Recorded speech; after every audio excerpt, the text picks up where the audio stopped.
When you argue, do you typically feel wrong? Do you avoid saying what you really think or feel? When you speak to your spouse, do you speak in ways that put yourself down? Today we're going to reveal the 2 destructive habits that may be sabotaging your ability to gain respect and admiration from your spouse. In fact, you may be surprised to uncover that the second habit is the reason why your spouse takes advantage of you, ignores your feelings, and disrespects you. Now, during this video series, we've been talking about the 3 deadliest mistakes that rip marriages apart. In video 1, we exposed 2 common communication toxins that turn lovers into enemies. In video 2, we revealed the dangers of not actively building loving feelings inside the marriage.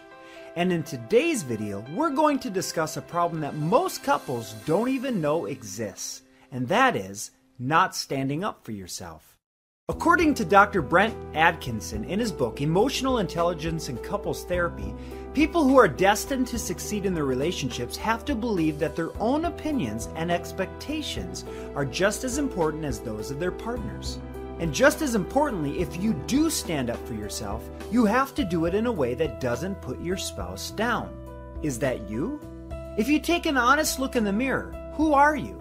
Do you always give in? Do you attack and call your spouse names? Do you retreat and then quietly counterattack?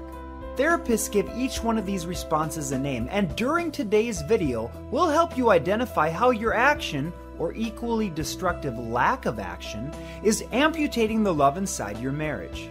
So right now, think about a normal interaction with your spouse. When you're trying to stand up for yourself, do you criticize your spouse or try to prove your spouse is wrong?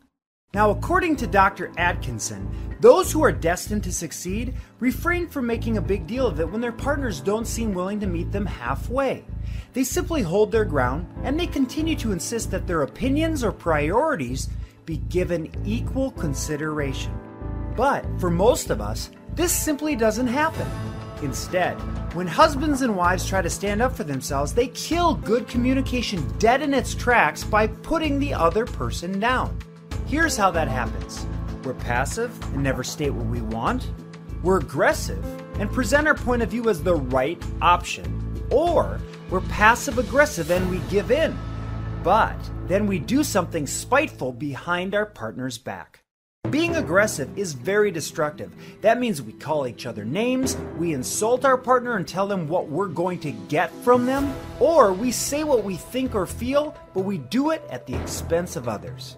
The problem with being aggressive is that people avoid you, people are slow to help you, people don't like you, and others will eventually treat you the same way. Now, the opposite of the aggressive person is the passive person, and that is a big problem for many individuals, especially women, according to licensed marriage and family therapist Randy Bennett. If you're not used to expressing your needs, you avoid saying what you think or feel, or you put yourself down or allow your spouse to put you down. If you do any of this, you're not building a healthy response to your partnership. Many times we're taught to be nice. You've heard the saying, sugar and spice and everything nice. Well, the problem is that this attitude affects our understanding of who we think we should be in our relationships. And the end result? We get run over. The problem with being too passive is that our feelings get ignored, we're not taken seriously, and we get taken advantage of.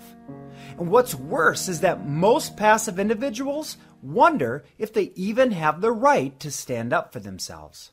To help with this, in our free webinar next week, we're going to discuss a balanced approach that isn't aggressive or passive.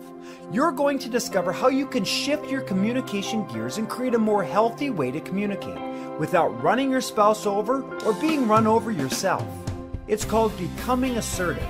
Inside this free 30-minute webinar, you'll be fascinated by what cutting-edge marriage therapists are doing to help individuals transform aggressive and passive behaviors into more healthy forms of communication.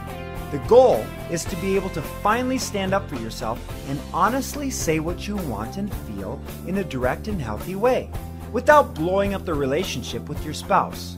After you learn how to do this, you'll be more respected by your spouse and others. You'll develop more self-confidence. You'll find it easier to make your own choices, and relationships will improve.